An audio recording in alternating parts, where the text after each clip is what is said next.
Viewers, నేను doctor Madhuri, fetal medicine specialist, Medicover women and child హాస్పిటల్లో. నేను ప్రెగ్నెన్సీ రిలేటెడ్ స్కాన్స్ని చేయడంలో స్పెషలైజేషన్ చేశాను అనమాట. లాస్ట్ 10 years నుంచి ఇదే ఫీల్డ్లో ఉన్నాను. సో కొంతమందికి టిఫా స్కాన్ చేసినప్పుడు కొరాయిడ్ ప్లెక్సస్ సిస్ట్ అని ఇస్తుంటాం. అలాగే కొంతమంది వేరే చోట స్కాన్స్ చేయించుకొని ఈ పలానా ఫైండింగ్ కొరాయిడ్ ప్లెక్సస్ సిస్ట్ ఉంది అని చెప్పి వరీ అవుతూ వస్తుంటారు అనమాట. మీ ఒపీనియన్ ఏంటి అని అడుగుతుంటారు మాకు. అప్పుడు వాళ్ళకి ఏం చెప్తామంటే, ఫస్ట్ కొరాయిడ్ ప్లెక్సస్ సిస్ట్ అంటే ఏంటి, ఇది బేబీ హెడ్, ఇదంతా బేబీ బ్రెయిన్. దీంట్లో మీకు కనబడుతున్న ఈ వైట్ ఏరియా ఉంది కదా, ఇది కొరాయిడ్ ప్లెక్సస్. ఈ వైట్ ఏరియాలో కనుక వాటర్ బబుల్ ఫామ్ అయితే దాన్ని కొరాయిడ్ ప్లెక్సస్ సిస్ట్ అంటారు.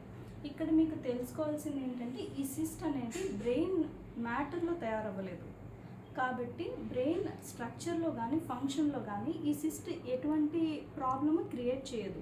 దీని న్యాచురల్ కోర్స్ ఏంటంటే, యూజువల్గా మేము నెక్స్ట్ స్కాన్ చేసే టైంకి అది తగ్గిపోతుంటుంది అనమాట.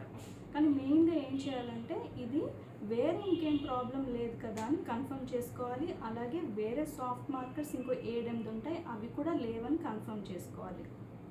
అవి ఇంపార్టెంట్ అనమాట. అంటే ప్రాపర్గా స్కాన్ చేయించుకోవాలి. తర్వాత ఆల్రెడీ స్క్రీనింగ్ టెస్ట్ అవ్వకపోతే కనుక క్వాడ్రుపుల్ మార్కర్ టెస్ట్ కానీ వేరే ఏదైనా టెస్ట్ కానీ సజెస్ట్ చేస్తుంటాం. బట్ వరీ అవ్వడానికైతే ఏం లేదు. ఇది నా ఒపీనియన్, నా ఎక్స్పీరియన్స్, 10 years ఎక్స్పీరియన్స్లో ఏ బేబీకి దీనివల్ల ప్రాబ్లం రాలేదు.